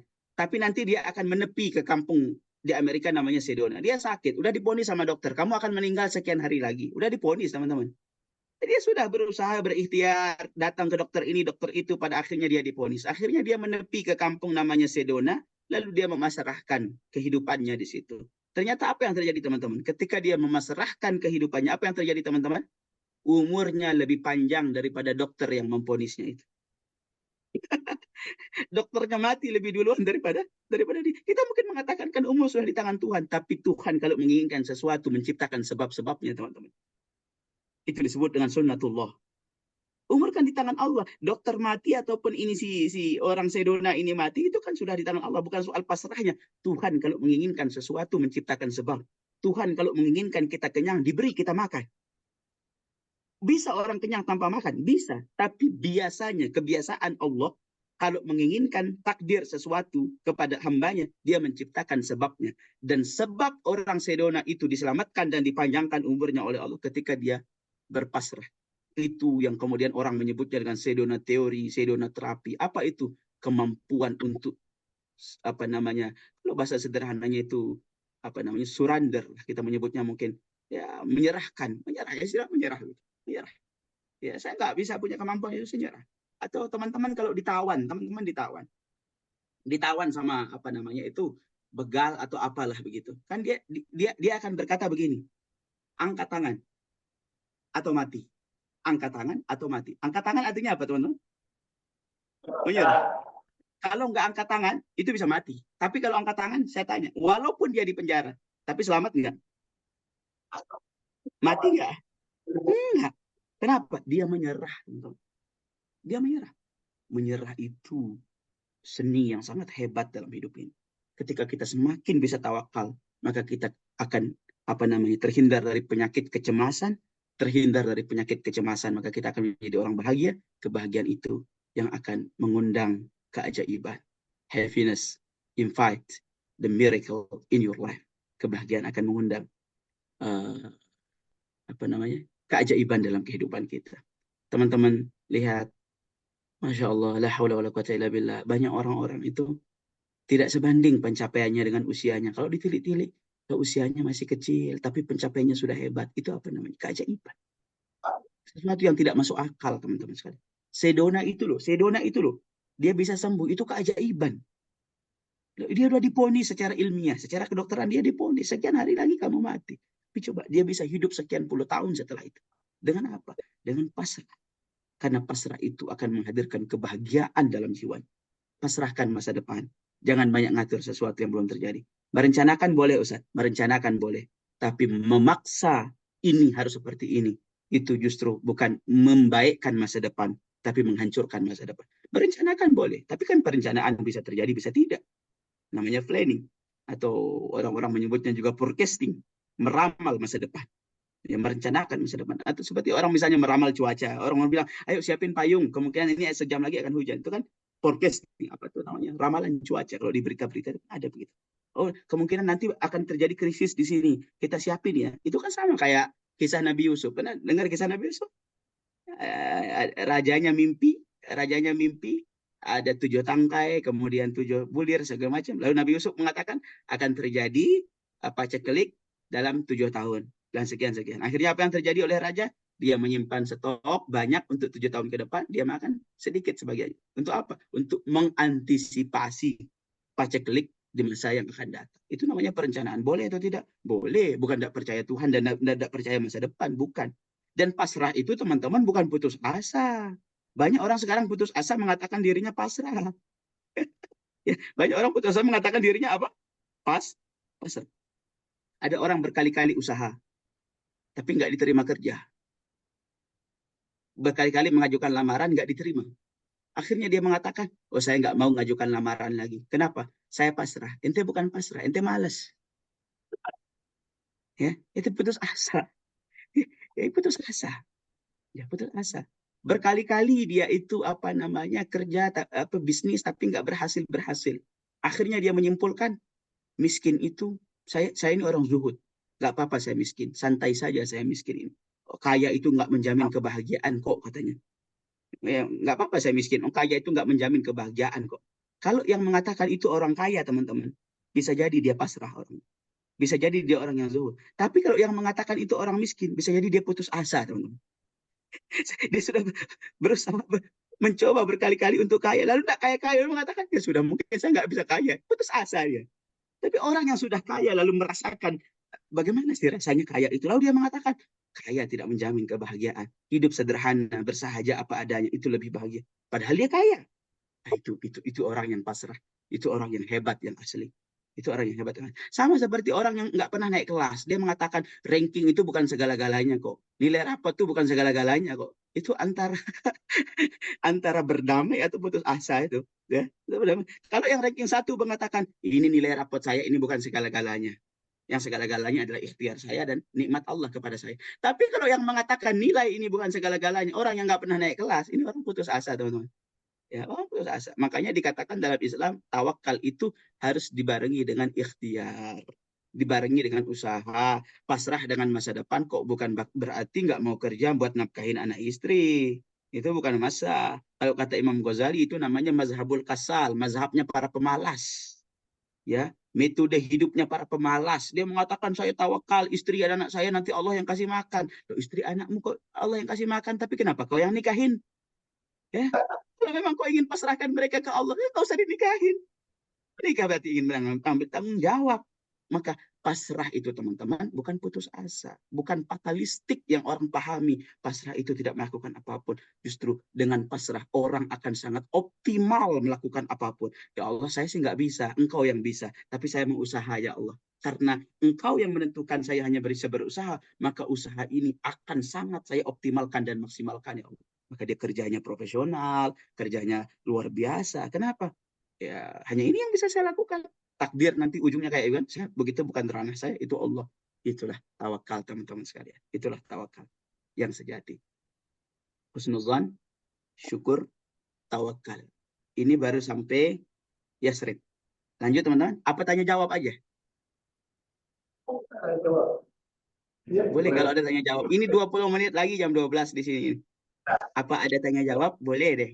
Lebih enak. Mungkin biar kita lebih kontekstual apa yang dirasakan mungkin apa bagaimana. Boleh silahkan mungkin kalau ada pertanyaan. Ini kalau teman-teman Ustadz selesaiin saja sampai selesai. Ini 4 jam kemungkinan baru selesai seluruh peristiwa Isra Mi'raj teman-teman. Jadi nggak mungkin selesai. Nggak mungkin selesai dalam waktu 2 jam. Mending kita cukupkan mungkin sampai di sini. Kalau ada pertanyaan silakan ya. Pertanyaan silakan. Teman-teman silakan dari pertanyaan boleh nanti langsung ya. Mungkin untuk yang Iwan ada oke mungkin.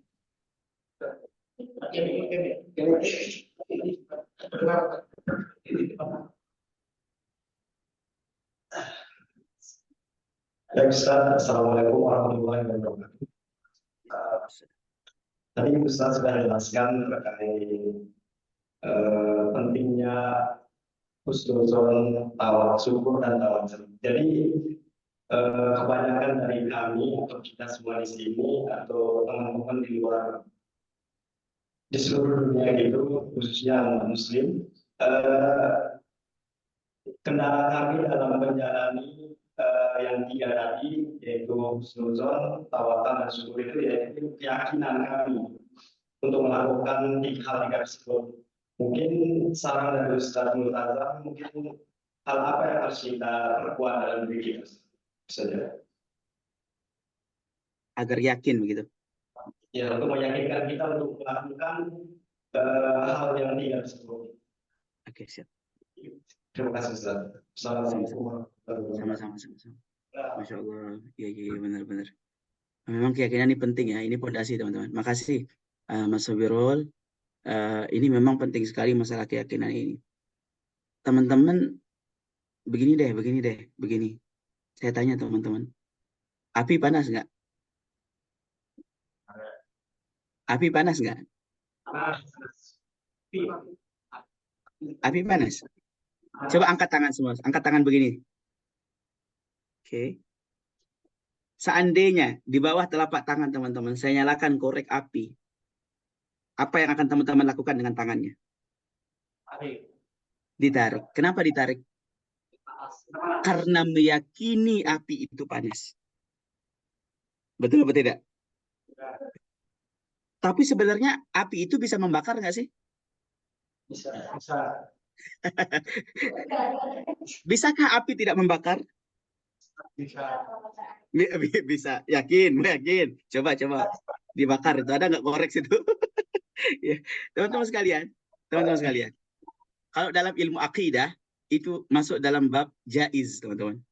Sesuatu yang bisa saja terjadi, sesuatu yang bisa saja tidak terjadi.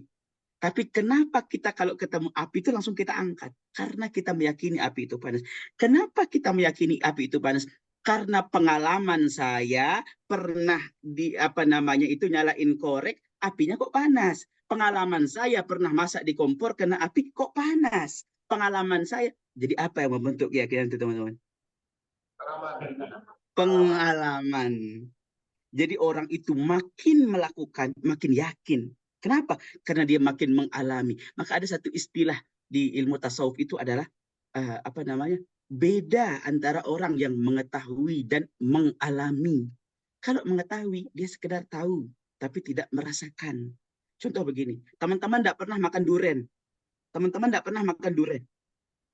Tapi teman-teman udah baca di buku, durian itu rasanya manis begini-begini. Saya tanya teman-teman, gimana rasa durian itu?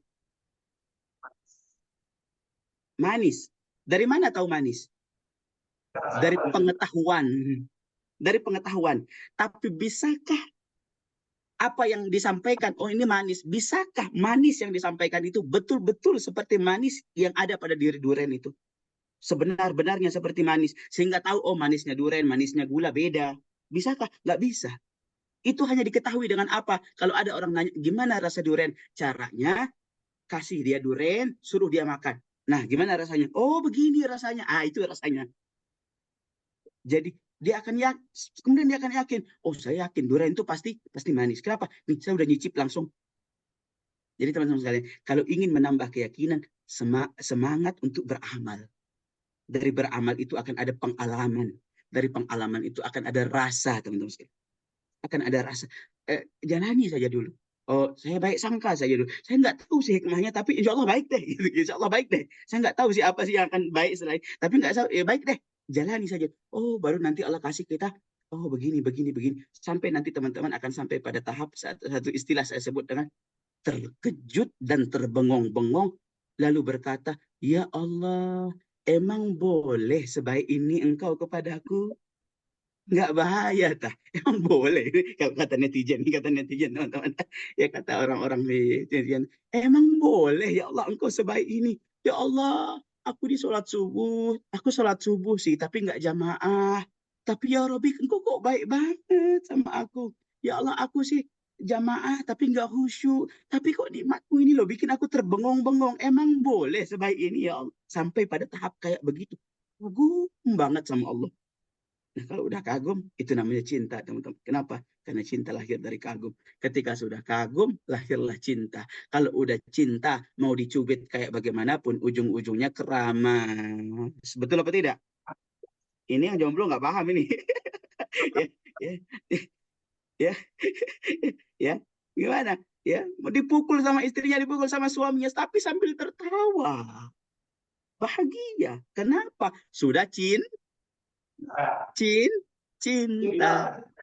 Dari mana itu berasal? Pengalaman. Nggak mungkin loh istriku yang tiap hari buatin aku kopi, buatin aku sarapan, yang setiap hari ngurus anakku, nyuciin bajuku, yang setiap hari memijitku, setiap hari menyenangkan hatiku. Nggak mungkin loh dia jahat kepadaku hanya dibuktikan dengan satu cubitan. Nggak mungkin itu cubitan jahat. Pasti cubitan cinta. Meskipun cubitannya sakit, tetap saja dia bilang, I love you, babe. Kenapa? Sakit, Bang. Sakit sih. Kenapa nggak marah? Karena aku yakin kau sangat baik kepadaku, maka aku cinta kepadamu. Dari mana dia yakin dia baik? Karena dia sudah hidup bersama, mengalami, teman. Mengalami. Semalam saya di PT Sawit, misi Isra Mi'raj, saya tanya salah satu karyawan di sana. Saya tanya, Pak, kalau Bapak dikasih wanita usia 22 tahun, putih, cantik, glowing, indah, luar biasa, cantik, luar biasa. Wanita itu maksa Bapak nikah sama dia. Mau atau tidak? Kata dia, tidak mau, Ustaz. Kenapa tidak mau? Karena saya sudah punya istri satu. Tidak mau poligami. Tidak mau saya, sudah punya satu. Kenapa nggak mau menyakiti istri? Kenapa Bapak nggak mau menyakiti? Saya terlalu cinta kepadanya. Kenapa Bapak cinta kepadanya? Karena dia terlalu baik. Kenapa Bapak yakin dia baik? Karena saya sudah hidup sekian puluh tahun bersamanya dan dia senantiasa berbuat baik kepada saya. Apa intinya? Kenapa dia bisa yakin, teman-teman? Pengalaman. Alami. Baru Anda akan merasakan. Lakukan, alami, rasakan, dan terkejutlah dengan apa yang akan Allah berikan kepada kita semuanya. Itu sebabnya setan itu kalau mau goda kita itu digoda kita untuk mengalami. Jangan dulu deh ditunda-tunda. Jangan dulu deh, ntar dulu deh taubatnya. Ntar dulu deh mulai tahajudnya. Ntar dulu deh ininya. Ntar dulu deh sedekahnya. Ntar dulu deh tawakalnya. Ditunda-tunda. Taswif namanya. Ntar. Itu dari setan. Kenapa? Karena setan nggak mau kalau kita mengalami, kita jadi yakin. La Allah, sekeren ini syukur itu. Sehebat ini husnuzon itu. Semenakjubkan ini yang namanya tawakal itu. Teman-teman sekalian, buang sifat menunda-nunda, langsung alami, lalu rasakan, maka Anda akan menemukan keyakinan yang hakiki, keyakinan yang sejati, yang tidak akan runtuh oleh badai dan banjir, angin, puting beliung sekalipun. Mudah-mudahan menjawab, mungkin tidak detail, tapi kira-kira inilah inti secara filosofis daripada apa yang ditanyakan tadi. Wallahu a'lam bishawab. Silakan kalau ada lagi. Terima kasih. Mungkin teman-teman ada yang mau bertanya, baik. Putih.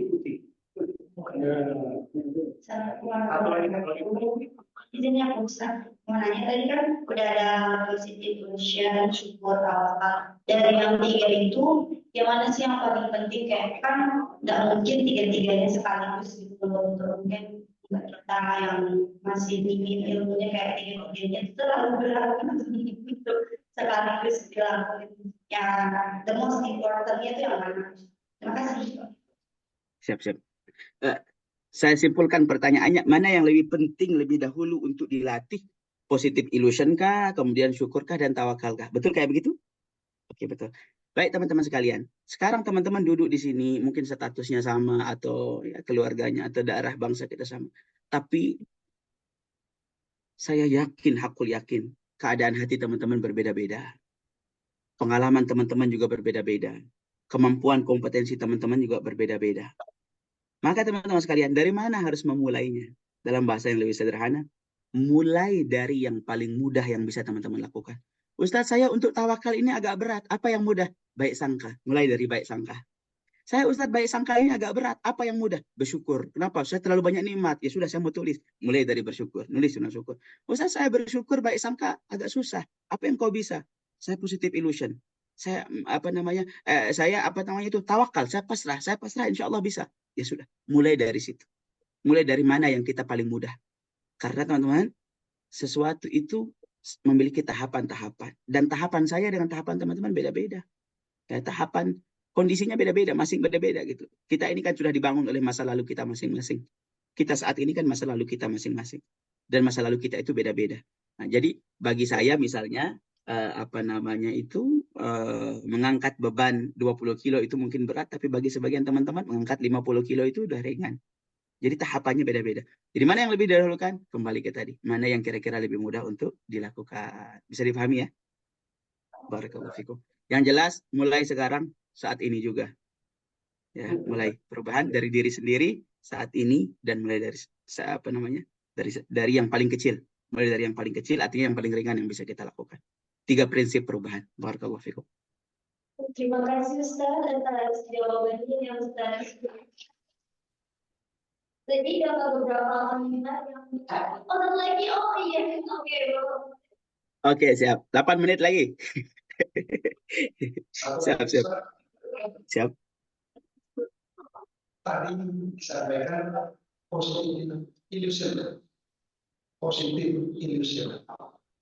Nah, saya pekerjaannya adalah analis.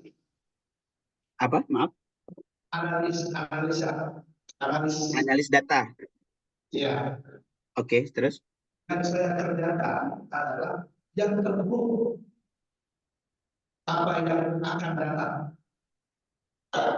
Nah, tadi berarti kemungkinan besar itu berlawanan dengan yang Ustaz sampaikan. Karena saya yang terburuk yang akan terjadi di masa yang akan datang. Oke, siap. Setelah itu, di masa sekarang membuat antisipasinya, merencanakan antisipasi, sehingga mau tidak mau saya harus bernegatif tinggi. Oke. Siap. Nah, itulah dunia saya. Seakan-akan berlawanan. Nah, bagaimana menurut Ustaz hal tersebut dan bagaimana kalau dibilang tadi masalah keimanan, kadang-kadang dibilang kami itu kaki satunya di neraka, kaki satunya di surga. Antara dua kaki satunya di neraka, kaki satunya di surga. Oke. Saran dan bagaimana antisipasinya harus. Terima kasih. Siap. Toyib. Jadi Bapak punya pekerjaan analis data. Dan analis data itu tugasnya adalah menemukan kemungkinan terburuk yang akan terjadi. Lalu setelah itu membuat langkah-langkah antisipasi. Betul begitu ya? Jadi kita harus negatif thinking dulu kan? Negatif thinking dulu dengan masa depan. Oh, ini kemungkinan akan terjadi beginilah. Ini seperti berlawanan dengan apa yang saya sampaikan tadi. Kira-kira itu pertanyaannya ya? Oke, baik. Itu sebenarnya tidak berlawanan, teman-teman. Begini, teman-teman. Ketika kita itu berbaik sangka, saya tanya ke teman-teman, apakah itu akan mengubah kenyataan hidup bahwasanya di dunia ini ada yang namanya kegagalan dan kesuksesan? Tidak mengubah, tetap kok ada gagal dan sukses. Apakah ketika kita baik sangka akan mengubah kehidupan di dunia ini ada yang namanya kebaikan dan ada yang namanya keburukan? Tetap kok ada kebaikan dan keburukan. Nah, cuman teman-teman sekalian yang dimuliakan Allah SWT, apa yang kita pikirkan tentang masa depan yang buruk itu adalah itu ketika menyangkut kepada perasaan kita. Karena intinya kan begini. Misalnya sebagai seorang analis data, saya tanya kepada Bapak misalnya, ujung dari pekerjaan analis data itu apa? Menemukan masalah atau menemukan solusi? Menemukan solusi. Cuman solusinya nggak akan ketemu kalau nggak tahu masalahnya. Kan begitu kan? Betul. Jadi sebenarnya ujung pekerjaan Bapak adalah membuat pikiran-pikiran baik. Cuma harus melewati pikiran-pikiran buruk. Kan begitu kan? Justru dengan kita tahu masalahnya, kemungkinannya apa, kita bisa lebih tenang menghadapinya. Karena kita bisa memetakan antisipasinya dari sekarang. Jadi itu bukan disebut dengan kecemasan. Justru kita dengan tahu masalahnya, justru kita nggak cemas. Justru yang paling hebat kan, kita nggak tahu masalahnya. Gitu kan? Kita nggak, apa yang akan terjadi ya 2 tahun lagi, akan krisis apa. Sehingga kita, ya Allah apa ya. Justru dengan kita mengetahui, oh ini loh masalahnya, ini loh yang akan kemungkinan terjadi, menurut pengalaman, menurut data empiris, menurut data ini dan ini loh yang harusnya terjadi 2 tahun lagi. Oh ini, nah kalau ini yang kemungkinan terjadi, oh antisipasinya kayak begini. Ujungnya kira-kira gelisah apa tenang itu? Nah, tenang. Harusnya tenang. Maka harusnya bahagia. Maka don't stop in the problem. Jangan berhenti di problemnya itu. Tapi lanjutkan bagaimana menghadapi problem itu. Itu bukan berarti buruk sangka kepada takdir, bukan. Justru sama garis pola pikirnya sama. Ujungnya adalah kebahagiaan. Kita menemukan masalah bukan untuk masalah, tapi untuk menemukan solusi dan untuk menghadapi masalah itu. Sebenarnya nggak ada problem di situ. Nggak ada problem di situ. Dan tidak harus, saya harus baik sangka saja, misalnya ditutup-tutupi data, insya Allah baik, ini kok baik, nanti baik. Datanya, nggak usah lihat data, ini baik kok, nggak akan krisis kok, baik kok. Ini justru orang, ini yang saya sebut tadi, kelihatannya pasrah padahal putus asa. Ya, kelihatannya pasrah padahal putus asa. Saya katakan tadi kan, pasrah itu harus disertai dengan apa? Usaha. Dan usaha kita itu salah satunya dengan mengenali apa? Masalah. Ya, knowing the problem, knowing the solution, kan begitu. Mengetahui masalah sama dengan mengetahui solusinya. Dan tidak mengetahuinya sama dengan tidak kan kecemasan itu karena ketidakpastian. Ya, karena ketidakpastian salah satu sebabnya, makanya di pasar saham itu kok orang cemas sekali, orang yang main saham itu karena kan ketidakpastian itu. Atau orang yang melakukan gambling, orang yang melakukan judi karena rata-rata stres itu. Kenapa? Karena ketidakpastian itu. Nah, sementara kita itu menemukan kemungkinan buruk yang akan terjadi, itu kan untuk memastikan langkah yang bisa kita ambil. Sehingga kita memprediksi, apa yang saya sebut tadi forecasting, itu nggak salah kok, itu bukan buruk sangka kok. Justru itu bagus, dan Nabi Muhammad SAW kan juga begitu. Ya, ketika perang itu kan dicek kekuatan lawan kayak bagaimana sih, kira-kira mereka akan nyerang kita kayak bagaimana. Baru kan kita bisa tentukan, oh kita bikin parit kalau begitu. Ini kalau kita nggak tahu, ini dia akan kita akan disergap di sini, ya sudah kita bikin ini. Kan keyakinan beliau untuk menang itu tidak mengubah fakta bahwa lawan punya kekuatan besar. Kan begitu kan? Tapi dengan mengetahui lawan punya kekuatan besar, kita punya strategi. Kita punya kemampuan untuk, nanti begini. Kita akan pecah, ini memang mereka punya pasukan besar, tapi kita akan pecah, fokus mereka. Ada yang menembak dari sana, ada yang menembak dari sini. Seakan-akan kita banyak. Kan begitu dulu. Pasukan-pasukan Islam itu, bagaimana mereka meruntuhkan benteng-benteng itu. Mereka menyerangnya nggak mau di siang hari. Kenapa? Pasukannya sedikit. Maka mereka menyerang di malam hari dalam keadaan tidak kelihatan. Cuman mereka bikin obor banyak. Lalu obor itu ditancapkan di depan benteng, lalu dinyalakan. Lalu orang-orang yang ingin ditaklukkan berkata, pasukan umat Islam itu banyak banget, tidak mungkin kita akan menghadapinya. Satu, mentalnya udah down, dia udah cemas. Ketika mentalnya down, imunitas kekuatan tubuhnya menurun. Maka hanya dengan beberapa serangan dia akan hancur. Lalu pasukan mengirim musuh secara perlahan, tidak langsung secara serentak, mengirim musuh secara sedikit-sedikit. Selesai yang sedikit itu, makin dia nggak yakin, ini berarti kita akan kalah ini. Padahal sebenarnya musuh punya pasukan yang lebih banyak. Justru dengan mengetahui berapa jumlahnya itu, maka itu fungsinya mata-mata. Sama kan mata-mata begitu, nyari-nyari begitu kan, nyari-nyari yang begitu, termasuk orang pajak kan begitu kan, nyari-nyari selah-selahnya, kira-kira begitu. Ya, nyari-nyari buruknya, ya kemudian spionase kan begitu. Tapi itu kan bukan tujuan akhir nyari buruk itu. Tujuan akhirnya adalah menemukan solusi, menghilangkan kecemasan. Saya kira itu yang saya sampaikan. Kira-kira terjawab bisa ya? Dapat nyambung ya? Siap, insya Allah. Mohon maaf kalau kurang jelas, tapi kira-kira seperti itulah kerangka berpikirnya. Allahu ta'ala alam. Terima kasih. Silahkan. Saya kembalikan ke Ansi.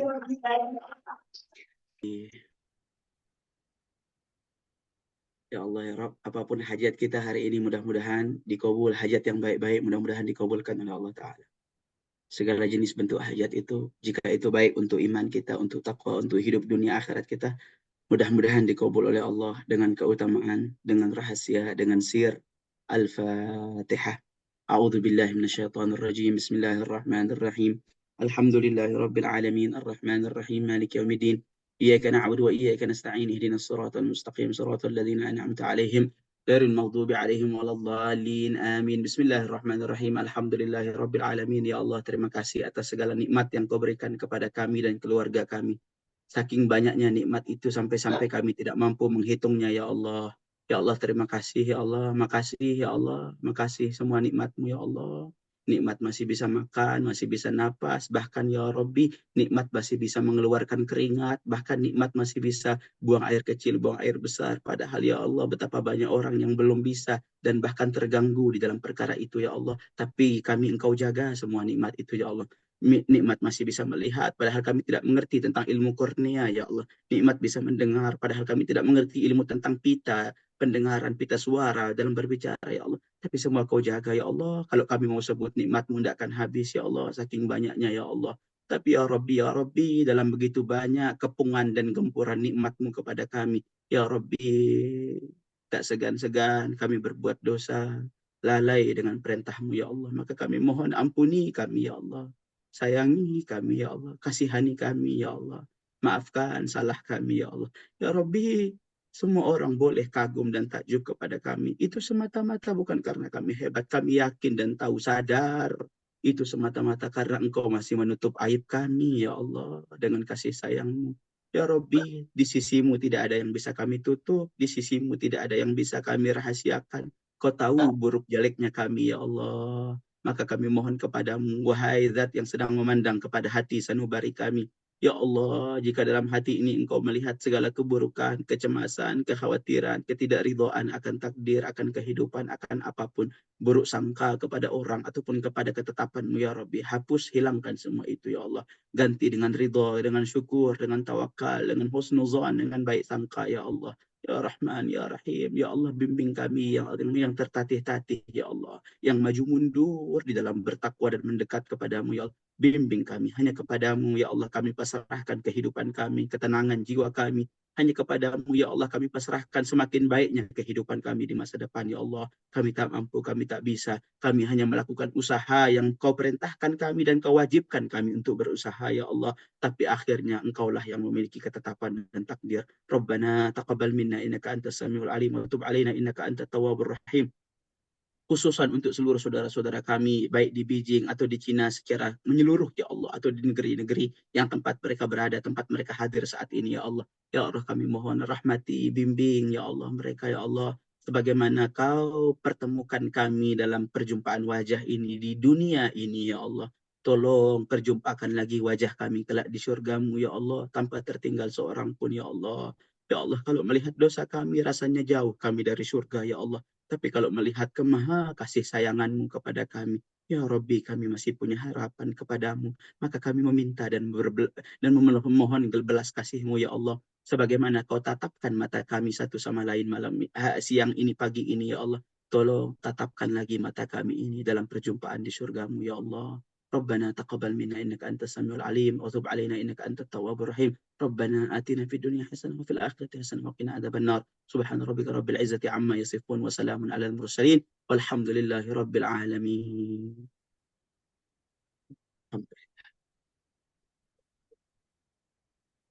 Terima kasih.